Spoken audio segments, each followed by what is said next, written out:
Теленамцы Намского района собрались тысячи якутян и гостей из других регионов России и из зарубежья, чтобы стать частью одного из самых ожидаемых и грандиозных событий лета – Эсеха Аланхо. Наша съемочная группа тоже отправилась на праздник. С нами на прямой связи наш корреспондент Василий Радченко. Василий, приветствую, тебе слово. Да, здравствуй, Юлия, здравствуй, Якутия. Действительно, церемония открытия прошла успешно, завершилась буквально пару часов назад. Было, как всегда, зрелищно и было на что посмотреть. Из традиционных вещей это, конечно же, обряд кумысопития, представление. Но нам удалось пообщаться с режиссером, который нам рассказал пару интересных вещей. Например, то, что сценарий к этой постановке готовился в течение целых 2 лет, а также были нововведения. Одним из этих нововведений стало то, что глава Якутии Айсен Николаев на помосте воздвиг такой, так скажем, пьедестал, и что символизирует, данный скипетр символизирует признак власти. После этого он спустился на трибуну и произнес торжественную речь на 2 языках. Давайте послушаем буквально отрывок из его слов. Сегодня мир меняется, меняется Россия, меняется наша республика.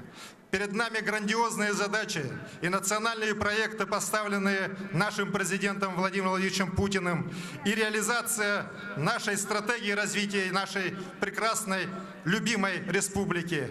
И, конечно, главная задача – это повышение качества жизни каждого якутянина. Чтобы вне зависимости от того, живет ли человек на далеком арктическом селе Тумат, почти на побережье Северного Ледовитого океана, или в нашей южной столице в Нерюнгре, живет ли он в Мирном или в Чурапче, живет ли он в Нюрбе или здесь, в Намцах, люди должны жить достойно, люди должны жить счастливо, и качество их жизни должно повышаться.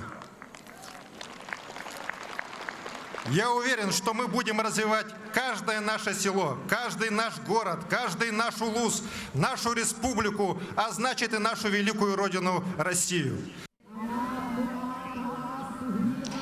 После завершения церемонии открытия начались традиционные мероприятия. Открылось очень много выставочных стендов. Например, выставка мастеров. Там презентовали вещи как из дерева, так и из железа. Холодное оружие, например, якутские ножи. Также молодые исполнители показывают свои таланты на различных площадках. Ну и спортивные мероприятия, куда же без них. Буквально через час здесь начнутся спортивные игры. Но об этом и в целом об Эсехе Аланхо 2019 мы расскажем в вечерних выпусках новостей, в сюжетах. А пока у меня все к этому часу. Юлия.